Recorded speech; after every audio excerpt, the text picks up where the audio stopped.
There's only two types of people in this world. There's people who lose, and there's people who win. And it's hard to be a loser. It is hard to be a winner. Today, I want you to make a decision to flip the switch inside of you from surviving to winning. It's time to win. Use your willpower to start the process. Anybody can change. You don't have to repeat last year. Clean up the errors. Invest it now in the next year. Watch it make the difference. If you can get up before the rest of the world is awake, right? Before the enemy's awake, you can get so much done. You're so much more productive.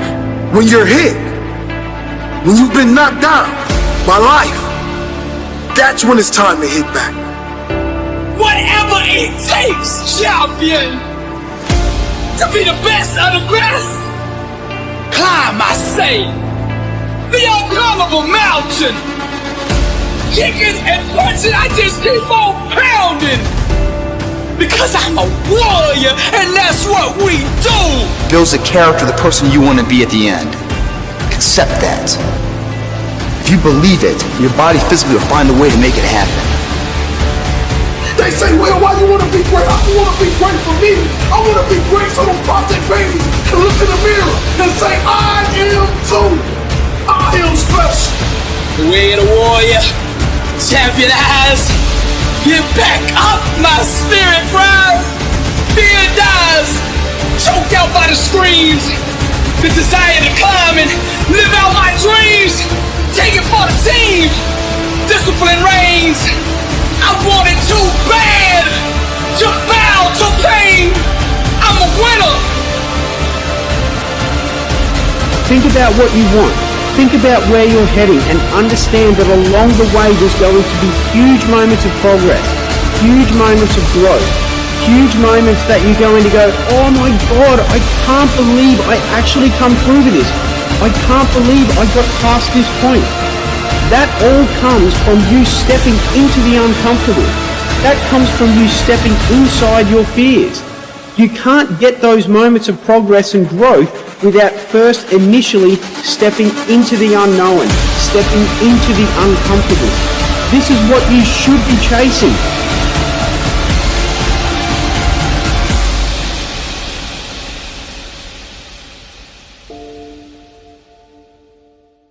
Every single day, I'm going to do everything in my power to become a victor and not a victim.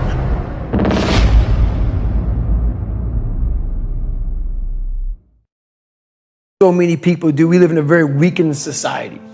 So when they hear a throwback guy like me from back in the ancient days of Garanimals, they often think this guy is just whatever. So if you think that I'm some unhappy guy, you're wrong.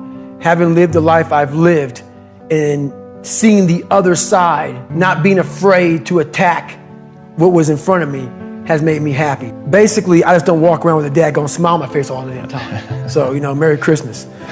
But basically, what the dark side is we all have a cookie jar, and we all have a jar of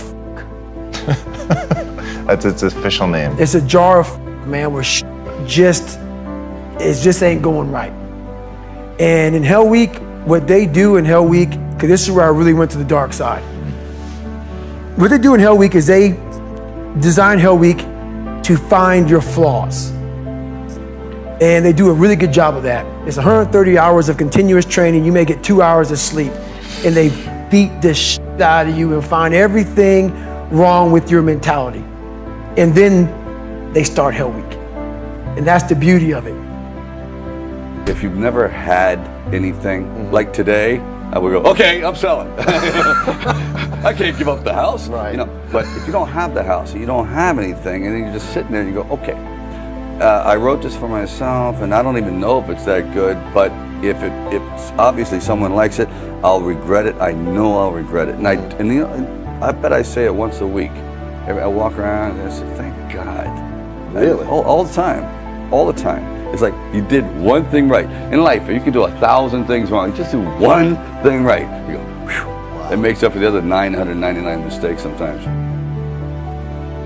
And for me, I'm not some naturally God-given guy. I don't have a great bit of talent in anything. So what got me through horrible times was the dark side. My name is David Goggins. I created Goggins.